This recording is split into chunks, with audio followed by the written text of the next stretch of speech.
And now it's the highlight of the day. As you can see, let me cordially invite Professor Udayangani Kulatunga, the chairperson of the UOM Research Week 2022, to introduce our esteemed and eminent keynote speaker. Over to you, madam. Thank you, Chanel. Let me introduce our keynote speaker. Professor Ranjith Senaratne is a senior professor of crop science, Faculty of Agriculture, University of Ruhuna. He possesses over 40 years of experience in higher education, including teaching, research, administration, and community development. He has held several senior administrative positions with distinction for a period of over 20 years, which include the post of Dean, Faculty of Agriculture, Vice Chancellor, University of Ruhuna, Chairman of the Committee of the Vice Chancellors and Directors, Chairman of the Ocean University, and Vice Chairman, University Grants Commission. Professor Senaratne has also been the recipient of several internationally competitive and prestigious research grants. In recognition of his outstanding contribution in education, science, community development, and international cooperation, the University of Durham, UK, conferred an honorary doctorate on him in the year 2007. It's a great pleasure for us to have you here with us, sir. The floor is yours. Thank you very much.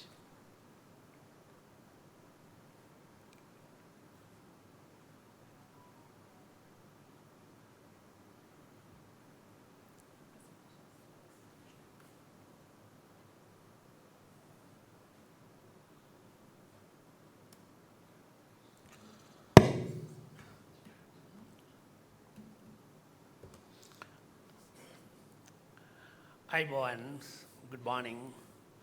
Dean, Faculty of Graduate Studies, my friend, colleague, and partner, Professor Ajit Alvis, members of the academic staff,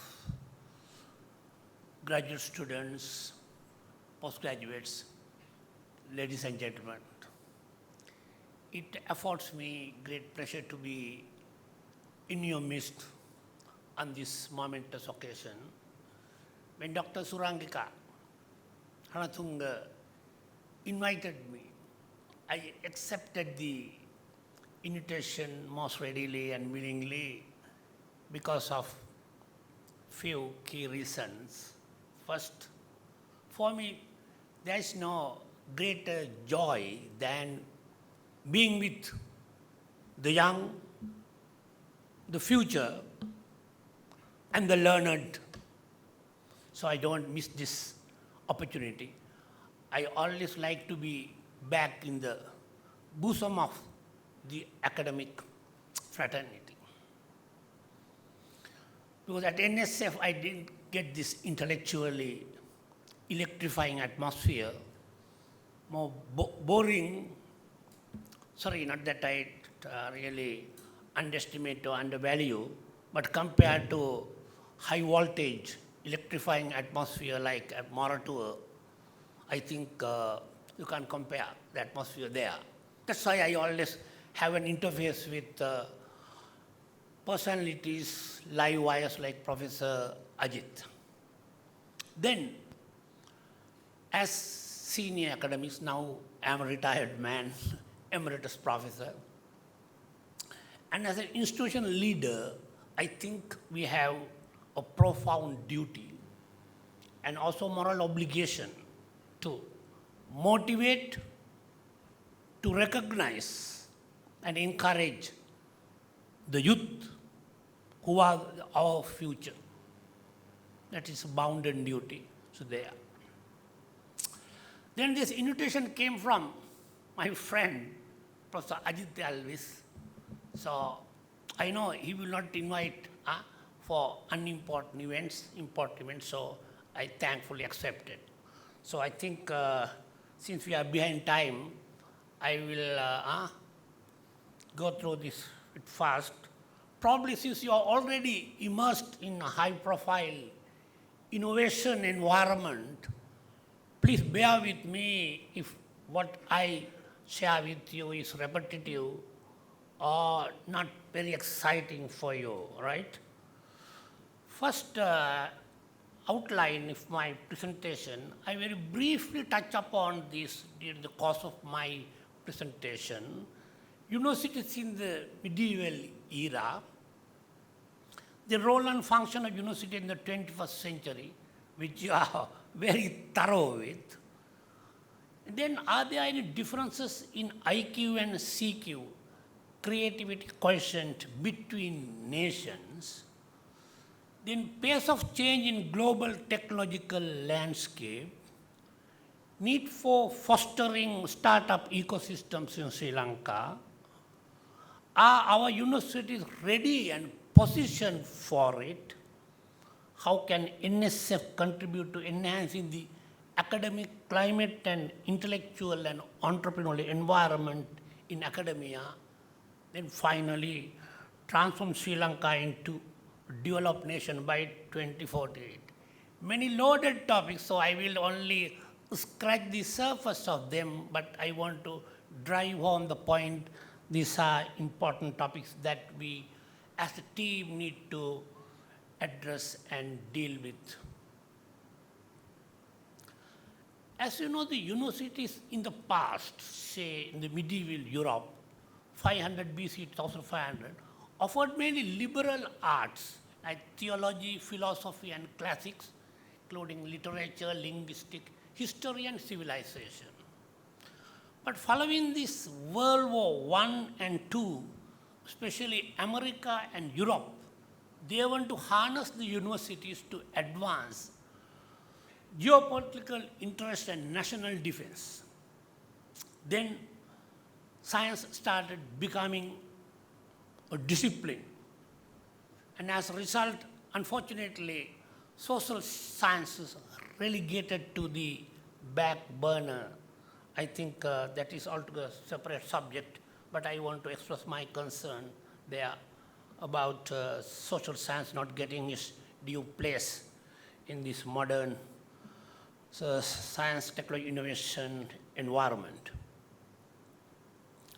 Then this led to innovations such as rockets, radar, nuclear bombs, Second World War, right? Submarine wireless, 60 million perished because of the war. Science and technology contributed to the advancement of man, but also to annihilation of man in the World War. Then increased private sector support for scientific research in universities. The university became contributors to industrial growth and the emergence of new disciplines like these things. Now, of course, we talk about 4IR. In the 21st century, now earlier universities like ivory towers, insulated from the society, cut off, so they were given to philosophizing and conceptualizing things, and they didn't actually, the country didn't want them to be disturbed by the issues in the society and community. So they were living in a rarefied atmosphere, not feet on the ground, rarefied atmosphere. But now things have changed. Now in the new world, knowledge-based economy, universities, crucibles of R&D, wellstreams of new technology, fountainhead of innovation, seedbed and new enterprises. That's why I use these two things in my title, just to touch upon these two. Providers of intellectual capital, knowledge workers, backbone of knowledge economy through libraries, laboratories, and networks. Key player in innovation ecosystem, which my friend and colleague always touch upon and want to draw attention to. Creator of wealth through commercialized knowledge, locomotive of regional development, and agent of change. I want to ask this, I'm not just only asking to the staff, students, and Moratoa in general. To what extent these are applicable to our universities? These things, to what extent? Are we close to them, or are we far from it, or are we somewhere in between? I think that we need to reflect on. Then MIT, you all know this, but just to put the subject in perspective, 25% of alumni have formed companies. I don't know what percentage of alumni of Moratuwa have formed companies, but this 25%. I think Moratuwa and other cities making great strides. And over 30,000 companies, 4.6 million jobs, 1.9 trillion year their revenue. Even Korea 1.8, 1.9 trillion 2013. I could not get the latest, but Korea is still 1.8. So even as a country, MIT, because that is economically stronger than Korea. So that is how they contribute to wealth creation, those universities, through startups. Then great cities, generally all great cities have great universities. Example, it's an endless list. Even Singapore, Gothenburg, Sweden, Hulu, Finland, like that, Stanford, California. So we like also our universities to contribute to vibrant social, economic, cultural, and spiritual life in the region and become locomotives of regional development. We want universities to be common universities with organic links built with industry and community. Then only university become an organic entity in the society and the country at large. Because now this Stanford, MIT, think there, but can't we also be like MIT or Stanford, at least potentially? So whether any difference between IQ and CQ between those born in those countries, developed countries, and Sri Lanka, Ethiopia, Rwanda? You know this Confucius, he said, by nature, men are similar. Through nurture, they become distinct. So at birth, whether irrespective of where you are born, USA, Canada, Ethiopia, Rwanda, Bangladesh, Sri Lanka, IQ, if not nutritionally impaired, this IQ or CQ create question on par, not second, but all depends how the nurturing, how fostering the environment at home, school, in society. That is where, that's why even this vice chancellor, deans conduct this type of events just to really create that conducive environment, fostering and nurturing the environment so that your ideas will blossom, even including STEM education is in this direction, step in this direction. I take this example because you know this nougat tree, banyan tree. But how many seeds really grow into this huge size? It applies to even our human beings. They are inherently having potential, but how many blossom in keeping with their innate and inborn potential? That is why this is the responsibility of senior academics, institutional leaders, vice chancellors, professors, deans. We make sure that our students, undergraduate or postgraduate, they blossom in keeping with their potential to the benefit of self and community. So this example, so this applies to our children as well. So that is why education is very, very important, right, education. Ralph Waldo Emerson, I think you heard, but it's very popular, it's famous, and I often got. I talked to this, the future leaders, our future.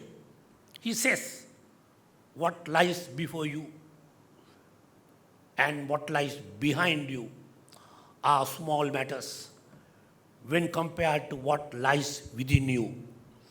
When we bring out what lies within you into the world, miracles happen. I'll repeat it in Sinhala, I don't know Tamil. Obata idiriyen nathi daya ha, obata pitu pasing nathi daya, oba tula ati daha sasandana mita, itama sulu daya, oba tula ati daya, mema lota gene mata hakinam evita pratihara mavinneya. With all these events there, to what extent we really harness this potential to the benefit of community.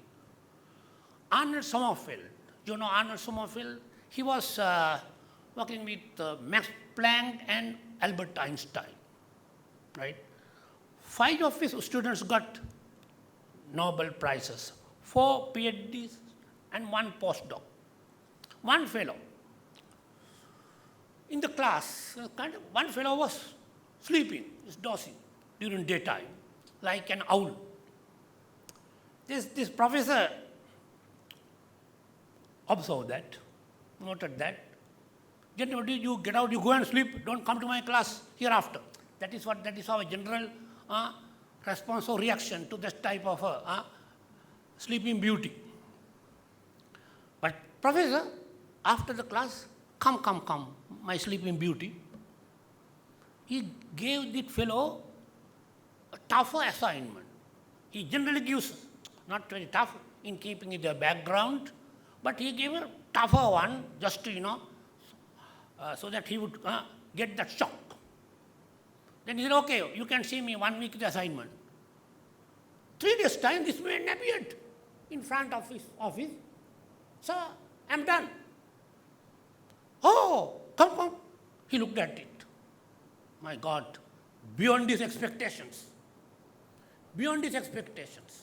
So ultimately, had to be kicked out. Country, whole world would have lost a Nobel laureate.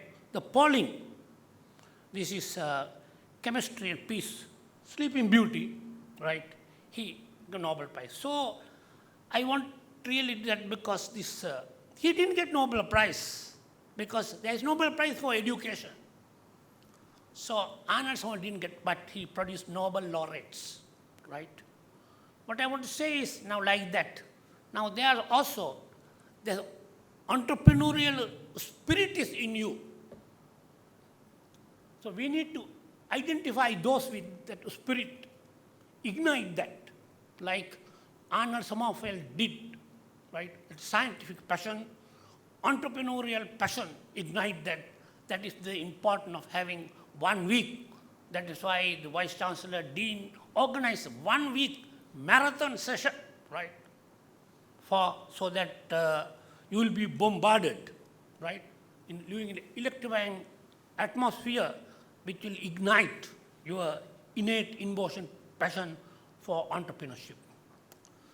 Then I could just to give some examples. Sri Lankans are making waves and vibrations, the reverberation felt across the world.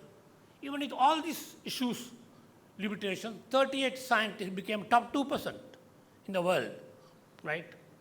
In 2021, 14 notches up compared to 2020, 24, 38. I think that is credible. You know Cyril Ponnamperum. You know this John F. Kennedy, when he became president, I think 1961, that time, Professor, these Russians had the edge over Americans in space race. They sent this Yuri Gagarin to space 1957, then also around the eclipse, and then 1962 or so, that Pig of Bay, that they invaded Cuba, because CIA said, okay, they could conquer, but they suffered an humiliating defeat, America. So when John F. Kennedy became, he was actually under immeasurable pressure to restore the image and supremacy of USA. He said, okay, I will send a man to moon before the end of this decade, 61. Then 69, Neil Armstrong went there. But 63, at Dallas, he was assassinated. We know that. He didn't really live to see his dream come true, but it came true. But when the soil was brought from the moon, who first touched the soil? Not an American. Professor Cyril Ponnamperum from Maryland touched the soil. You see Sri Lankans, right? This Gaul can be from any part of the country. So his Sri Lankan did that, not very American. And this about stent. Millions of lives saved every year by this Bandul Vijay. So like that we have so many now, even sensors of our cars, airbag, turned out for Benz, Mercedes, many cars in Sri Lanka, Sri Lankan engineers, probably majority passed out from Morato and Peradeniya. Sarat Gunapal, a doctor at NASA. Even Chamath Palihapitiya, people call this future Elon Musk or Sri Lanka. So there are many, many. So we should not think that we are second to any in terms of IQ or CQ. I want this youth, our postgraduates and also students to keep that in mind. And also, this first man there, right? Who is Professor Sivanathan. Night vision for military. His technology was used to track down Bin Laden.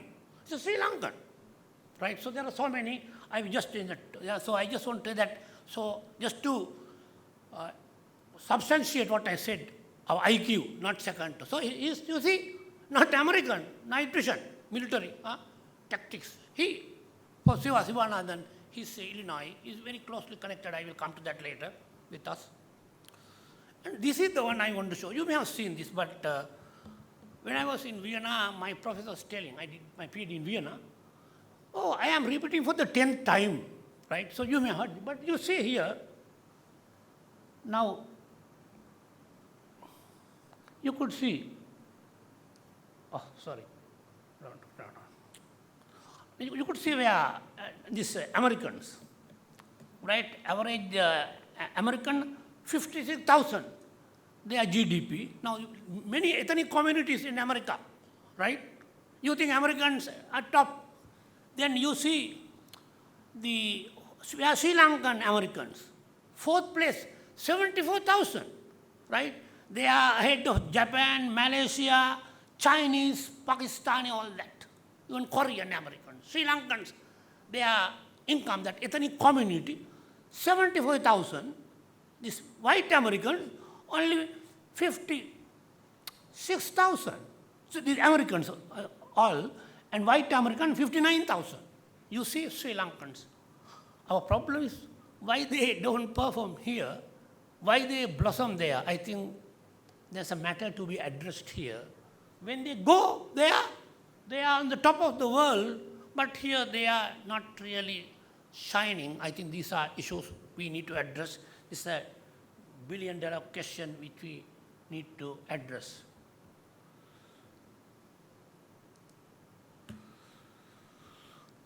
Then a few more light Sri Lankan scientists, sorry, I'm going back, but then this diversity.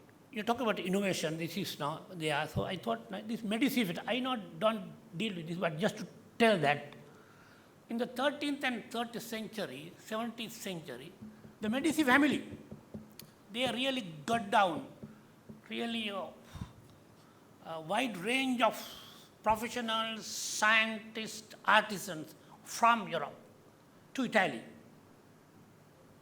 And they were all working together in concert, collaborate. That kicked off the Renaissance period in Europe, one of the most creative eras of Europe. They didn't talk about any ecosystem or anything, innovation at the time, but they all brought them together. I'm sure Professor Ajit has ordered this book, Medici by Franz Johansson. I think you should read that. It's an old book, but I think still very useful. Then this is Steve Jobs. You see, Steve Jobs, he's telling, he didn't have any computer specialists in his group. This is his own words I have quoted. In my group, I had musicians, poets, artists, zoologists, and historians. But all turn out to be top-notch, world-class computer scientists. We say, oh, you have done arts or music. Oh, no, it's not relevant to us. So you can go and play your piano or do some tom-tom beating, but this is not for you. But we have to really keep this in mind, multidisciplinarity. That is, the diversity is mother of invention and innovation. So that is very good. I see now Marathon faculty also adding new business, medicine. I think humanities also gradually will be coming in. But they established the chair for entrepreneurship, so they are recognizing that. So I would even, Elon Musk said, right, now he's a man, right, he's a household name, Elon Musk. He said, it's not innovation what matters. It is the pace of innovation. He called it insane pace of innovation. That is what is required, not just innovation. So if you look at Microsoft, Samsung, Tesla, Microsoft very slow to respond. Take years. Samsung better. So you see they are making headway now. But Tesla, leaps and bounds, pace of innovation much higher. You see, that is the secret, right? How Elon Musk started in 2003, Jeff Bezos 1994, but now richest Elon Musk. And now Bill Gates, 1975, now he's the 5th position in the world to this, the top 5 richest in the world. So Elon Musk. But you see his style, agile supply chain. If something background, his suppliers should be able to supply immediately. Not, I said, no, I have to order it from there, that, no. Immediate supply. That is agile supply, and no budget. You say, no, this item, no, we have no provision for that. There is no such thing. Autonomous testing approval, improved. So if you come up with, say, young boy or girl, okay, this is very good, we do it. They sit and discuss, okay, go ahead, we'll fund it, right? There's no budget allocation, right? We have a budget allocation, action plan. If you to change, you have to write to this high authorities, get approval and all. That takes time, 2 years, or maybe then I think it is somebody has overtaken us. That is why flat hierarchy, right? Anyway, knowledge economy, flat hierarchy. But I think our institution is still in the industrial era, many institutions. I'm not referring to any particular institution, I'm in general, right? It's a general broad brush statement. Empowering employees, empowering youth, empowering. That's why I said, we are here. That's why I came here, right? Because I have a very important function at University of Rwanda in the afternoon. I came last night, 10 o'clock, from Colombo, from Madara, because of this, right? Because I see I have an obligation for you, though I am an old man. And production cell, there are units, you can't say you will replace this huge unit. No, small things. That is there, so you don't have a big cost replacement. Small, it is knocked down into small units, you call production cells. You say, you have to replace the whole unit. There is no such thing there. That is how they are salient features for Tesla. I think we need to learn. I think our Vega also doing Dr. Subhasinga many, right? There are many things we can learn from them. Then are we really harnessing this human potential? I touched that earlier also.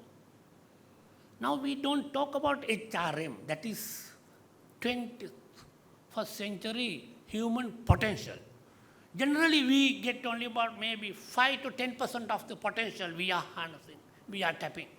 Rest remain untapped and untouched. So what is important is human potential. That person could see this, that Sleeping Beauty's potential, the professor. Then he made him a Nobel laureate. He could see through his potential. So you see, man, I am about 80 kilos, so my brain should be around 2 kilos, I don't know, but it should be by this one, around that. So we have that, right? So man, that way is special. It's not just another species, a unique species. And you see, now when I was small, I saw that now, that Gomakurumania, the dung beetle, is a tiny size, but that is playing with a huge ball of dung. Maybe 10 times its weight, right? It's also hauling. You see the ants, tiny ant, but carrying a big grain of rice, you have seen. But I think their capacity to carry weight per unit weight higher there.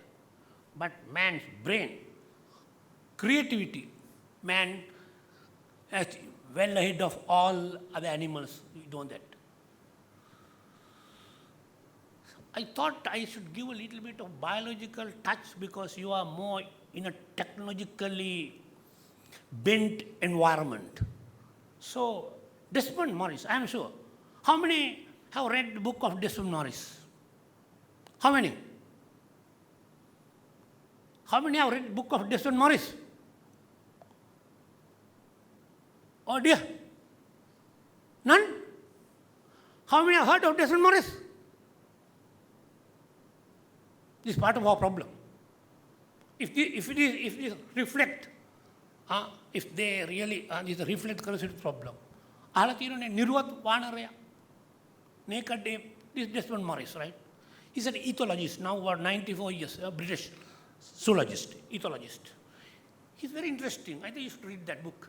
He says, I give a little bit of biology. I am from biology background, not because I am from biological background. I thought this marriage, biology is important, right? We are in this world. He said, animal kingdom, there are broadly two types of animals, specialist and opportunist, right? Opportunist and a specialist. Now we'll get on to specialist. You see, they are dangerous fellows. You see, this is, say, viper. If a viper or cat is very active, that fellow is not healthy. If cat is up and doing, you say, no, like a cat in hot bricks, no, very jittery, very nervous, that is not healthy. Something wrong with that cat.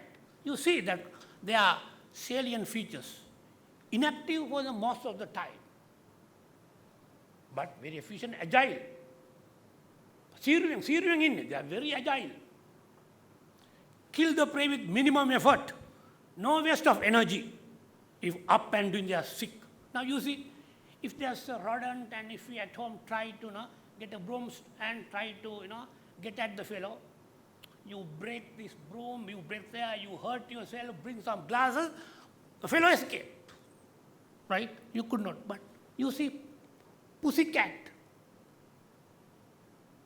that is easy peasy for pussycat. With very little effort, I have never seen pussycat missing target. You see, their system so wired, they don't really they are not very active, but they are very sharp, very focused, and get at there. They are specialists, right, in the animal kingdom, right? Then you get opportunist. They are really still. Monkey or dog. If you put them in a cage, they go mad. If you put a monkey and them confined to small, pussycat no problem, serpent no problem, right? But their nervous system wired to keep them motivated, very active, right? Constantly explore the environment through gazing, tasting, biting, listening, sniffing, scratching. Spend lot of energy, right? Dog, monkey, some telling examples. I will come to the other examples a little while. You see, cat, after a meal, happy and content, lies down, relax. Sleeping 16 hours a day. Generally man 8 hours, twice as much as man. But dog, you give dog biryani, kukul, give. And then, after a belly full, that fellow again wants to go for a walk. Why? Well, sniffing. That fellow starts sniffing the environment. Like that, you have seen. Why? You satisfied hunger, but not urge to hunt. Exploring environment is a deep-seated way of life for opportunists. I want to repeat this. Exploring environment, deep-seated way of life opportunist. Now come Homo sapiens. They are opportunists. Politically, we call opportunists. We are not talking about that opportunism. Here, try to seize and seek opportunities. Seize and seek opportunities and create new enterprises for the common good, for the benefit of humanity. They have insatiable curiosity and inquisitiveness. We call nosy, not nosy, what that person doing. It's not nosy, inquisitiveness, curiosity. care for variety and stimulation. Never stop asking questions. But now our university, some student groups don't like the student asking questions, they suppress. That is it's a very criminal thing. But generally when the students come, I think Morato, it may not hold Morato, they start questioning, stop asking questioning. Retain neoteny, juvenility, playfulness. This is what is very important. You know, small child, mind is very probing. Everything is known with the color, what falls, or what hears, everything is new. So it's a probing mind. But that playfulness gradually diminishes and wanes as you advance in age. But Einstein had this neoteny, playfulness, till the end of his days. He said, I am not very brilliant or clever, but I never stopped questioning. He never stopped questioning.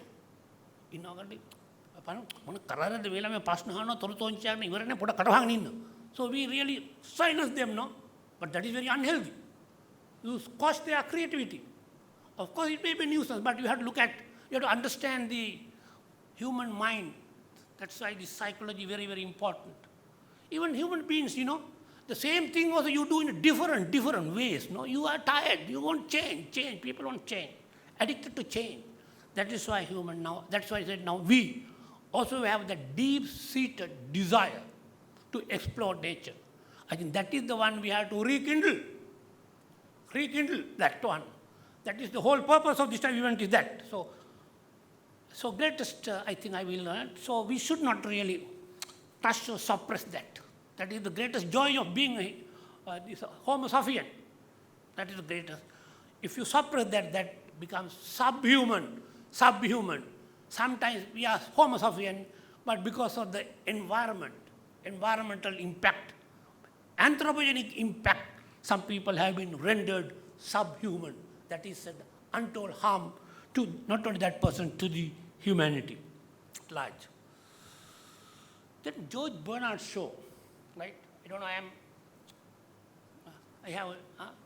you have given, I will be finishing soon, no? It is, say, 1 hour, but I will be finishing in a few minutes. Then if you wanted any discussion, I think there's some room, right? George Bernard Shaw, you see what he said? 2% of the people think. 3% of the people think that they think. 95% of people would rather die than think. You see? This is sarvakalina sarvabhaumika, timeless universal truth. Our problem is we don't have thinkers, we don't have seers, we don't have visionaries. Not that we have, very few and far between. Very few and far between. So we need, our country needs more seers, more thinkers, more philosophers, more visionaries. That's why subject like philosophy is very important. All the top scientists in the past, they studied philosophy, right? I was just telling Professor, when I was Vice Chancellor, I had this work at the University of Durham. There's a top-notch professor, philosophy. He's held high esteem in Europe as well. So I was trying to introduce philosophy at Ruhuna. Then he was telling Ranjith, in Europe, if you are going to recruit to a post of, say, managerial executive position, we like to recruit somebody with background in philosophy, because critical thinking, very analytical, on-the-spot right decision. We also may take on-the-spot decision, but may be wrong, but they analyze. That is why philosophy is very important. So I think philosophy, if you want to promote science, you have to first promote philosophy, then only you become thinkers. That is what Einstein also said. Not this knowledge, imagination, parikalpanaya, more important. Then you get this imagination, parikalpanaya, if you studied philosophy. So I want to underline this. And also now, of course, Steve Jobs, no, he didn't believe in markets. He said that people don't know what they want. Henry Ford said, had he asked people what they wanted, faster horse, never a car. Right? So he said, And nobody asked Graham Bell for a telephone. He invented it, right? So this I want to say that. So you need not to think only on the market survey. If you can think beyond the average and see, like what Steve Jobs, others did, and even Henry Ford. So you think ahead, right? Not only market survey, okay, but these fellows didn't believe in market survey, right? Of course, they are superhuman beings, you know that. And rapidly, our landscape, we are sleeping. We are sleeping in the sense we are not wide awake, but whole world is moving very fast. Now see, 2016, oil giants, they were on the top of the world in terms of business. 2019, they were all swept away, and all digital kids became the top of the world. Within a span of 4 years, you see how the landscape changed. Also, you see this now for market penetration. In the past, it took 20 years to have 1 billion market penetration. But Google 8 years, Facebook 5, Uber, WhatsApp 2, Snapchat 6 months. Now, within 6 months, you get this. This is the rapidity with which market penetration takes place. This is how exponential growth of technology. I'm sure you are familiar with this one. After 2000, you could see, right? 2000, you see the one moving very fast. You see now this example is widely quoted. I think I'm sure you have seen this. If one goes to bed 1900 and wake up 1950, not much difference. Let's see. Well, the same thing with the, but at 2000, go to sleep, wake up 2050. Oh, flabbergasted, cannot believe I. World of difference. That is the great insane pace of change, insane pace of innovation. Ecosystem, you know that, I will not tell that. So we shouldn't we reposition our universities to produce more inventions and innovations. I will not repeat that, but I want to highlight that as Professor Ajit says that this ecosystem is not something but it's that all working together, culture, mindset, mentors, industry pools, networking, markets, all together. That is the ecosystem we all are trying to create and maintain. Now this is the one I like to draw your attention to. Now you see startup ecosystems in the world. Americans, of course, ahead. But you see, after, I think graph is clear, the red one, after 2019, Europe, number of startup ecosystems going down, but blue one, Asia, catching up. We have to capture, ride this wave. We have to see this opportunity. That's why this startup ecosystems very, very important. This is their wealth creation comes, SME, startup, then all these things, Silicon Valley startups now, they are, that is why we want to really get into this. We have only 2% entrepreneurs, China 75. So we had to have more entrepreneurs there. I will write. So this is an opportunity to have this ecosystem. Otherwise, if we don't do that, you see our some bankrupt political elements. Now, when there is frustration in our youth, that is grist for their mill, you know, very good material, no, for them to harness, mobilize for their end, to use them. So we should not allow this our youth to be, you know, exploited that way for narrow political ends. So our scientists, inventors, innovators, we all should do that, address that. So there's plenty of opportunities in the world, so we should really get our youth, don't allow them to be disappointed, frustrated, many opportunities, no need to leave this country, lot of opportunities there, so we will work together on that. And this one, Professor, I like to say, now our institutions over-led, over-managed, under-led. We have our rules and regulations. Sometimes rules and regulations override the purpose. We should respond to needs and challenges, right, of the society, the community, country. But we are all tied down by, rule,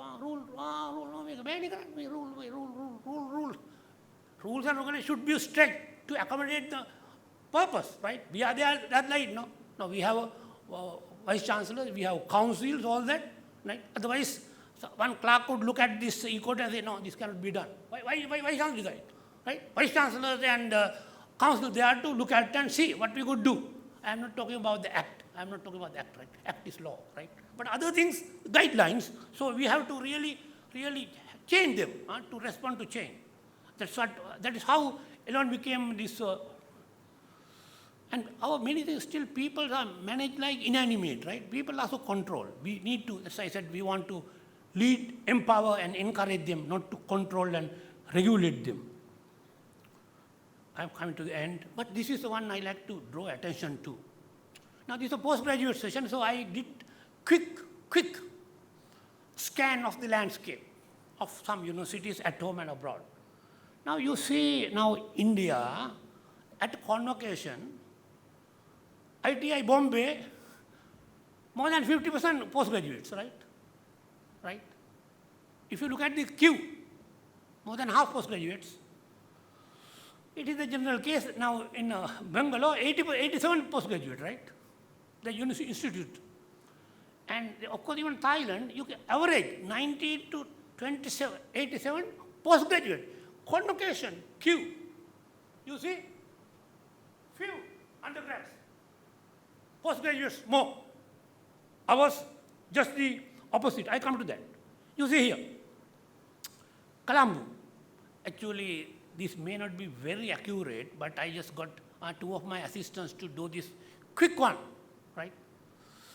But they double checked and confirmed, but I could, but I think this gives, it may be minor, but the trend I think, you see, Colombo graduates 2000, 76 PhD, 28 to 1. Peradeniya, 23 graduates, 1 postgraduate. Come to Moratuwa, 51 graduates, 1 postgraduate. If I am subject to correction, right? But this I got it. What I want to say is, now, Ruhuna, where I come from, set up an unbreakable record. 75, 1, right? I should cry, not laugh. But this is systemic problems.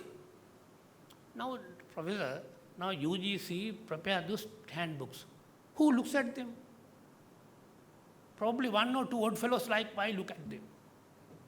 They are just gathering dust, no? But now this one, I did similar study, but I didn't publish because I would have been stabbed had I published. So I didn't do that because I have a family to look after. So now now our average is 2.6. I think message is, my dear, clear and loud. That is what I want to transmit here. And you see now the ratio of postgraduate, staff to postgraduate. Now MPhil, 9 Colombo, 9 staff members producing 1 postgraduate, right? PhD ones. And professors, there are 132 professors producing 14. 3:1. Colombo fairly okay. Moratuwa, 6 professors producing 1 PhD annually. This is average for 2017 to 2021. Now you talk about this Silicon Valley or startup ecosystem. Now unless we have this, now you are the material. We like to see you really pack this whole, twice this capacity. Then only we would be able to really make an impact. But we are really moving in the right direction. But even in the right direction, even the highway, if we are slow, you will be overrun. That's why the pay. So this is one I just want to share. Probably we could discuss even policy level, right? There are several issues there, but we need to, and I want to say right now, that's why I said how NSF can help, right? I quickly just went. We have, I think, we have constructed digital platform to harness experts for national development. Over 1,300 from 40 countries there, right? And now many in our country going abroad, to mainly earlier to the West because the economy booming. Now Asia booming, the economy is relatively shrinking. So more going to China, Japan, Korea, and India, right? I don't know Moratuwa situation. So we have that diversity getting reduced. Early it was a melting pot from across the world, from 15 to 20 countries. Now Asian. I don't undermine Asian thing. I don't undervalue. I do appreciate. I respect that. We are happy Asia doing. But when you come to our foreign exposure, we should also send them to West. Very important. That's why get foreign, if you want some graduate students, some foreign exposure, foreign supervision, we can help you find from Canada, America, Japan, whatever country. You have remote supervision. So there are so many things which you could do. So NSF would be able to, if you communicate with us, NSF, you would be able to identify scientists, technologists who would be helped. Now, you can have own staff here, but they can also bring new perspectives. So you have foreign exposure while being in Sri Lanka. You can't go abroad, dollar crisis, family commitment, but now with this digital platform, you have access to them. Now these are people, I want to say, USA, Australia, Canada, Europe, Japan. So all are high profile, high voltage figures. Then NID, I will not talk about this, Professor Ajit Dayal is doing. That's what we have want to say that now we have nearly over 900, now 323 laboratories registered with us. We want to make it 5,000, right? So anybody, industry, anybody can come to this platform. We'll work with NIA. They are work hand in hand, and then anybody can visit. Industry, they can't have their own analytical testing equipment, but with this, they would be able to access, and there will be industrial growth. And also we got a digital library, and this one, what else, I will conclude this. I have a craze for these things. Michelangelo said, the greater danger in life is not that you pitch your hopes high and miss them, but you pitch them low and reach them. So never pitch your hopes low. Nobel laureates, 5% of population, 40% Nobel USA. This need to be updated, but I forgot that I could not get that update. But I did for up to 2020, but then I think USA comes 41%, but same trend. But why not Sri Lanka, developed country, by 2050, produce a Nobel laureate, right? We will do that. We can do it together. That's the thing. Finally, I'm quoting Bernard Shaw again. All reasonable men adapt themselves to the world. Only a few unreasonable ones persist in trying to adapt the world to themselves. All progress in the world depend on these unreasonable men and their innovative and often non-conformist action. I want such unreasonable men like Professor Ajit to change this world. We need more such unreasonable men. I am sure University of Moratuwa will be a trailblazer and really herald a new era of invention and innovation, propelling Sri Lanka to greater heights and to make it a developed country before 2050, maybe hand in hand with NSF and other relevant institutions. I wish this conference all success, and thank you very much for inviting me for this event. Thank you. All the best.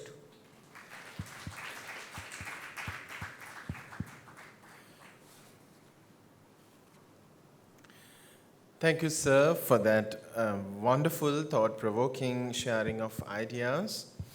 And it is customary to have a question and answer session after any keynote speech. And it is time for you all to create an intellectually electrifying atmosphere, as our keynote speaker highlighted. Do you all have any questions? And now it's the platform.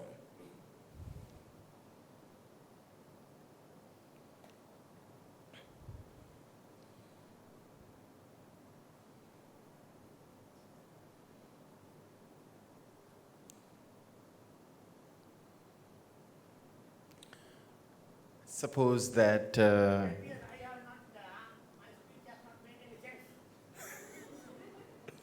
perhaps that they are like thinking about not being unreasonable as well, as highlighted. Well, I had a question that I might ask later. So like, thank you, and I hope that you learned something out of it, because it was really interesting. While sitting back and listening to philosophy and why it is important, especially in a context like our university, it is truly inspiring, sir. Thank you for that wonderful sharing of ideas. And now so dear Professor Ranjith Senaratne, We are indeed humbled by your gracious presence. So to offer our heartfelt gratitude, let me cordially invite Professor Ajit Alvis, Dean Faculty of Graduate Studies, and Professor Udayangani Kulatunga, the Chairperson of the UOM Research Week 2022, to offer our heartfelt gratitude to our eminent keynote speaker. And this token of appreciation is sponsored by a plant. It's a plant because we are promoting being sustainable and growing green.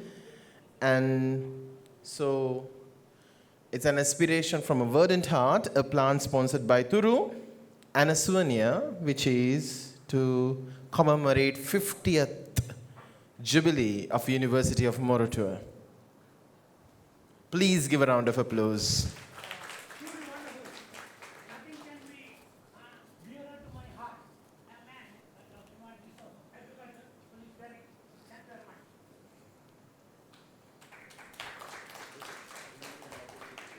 Oh, yes. Thank you very much. I appreciate it. Thank you, sir. Thank you, madam. I know that we have run short of time and you must be tired and you want to replenish yourself. So it's time for our break. Let's have our break and come back soon.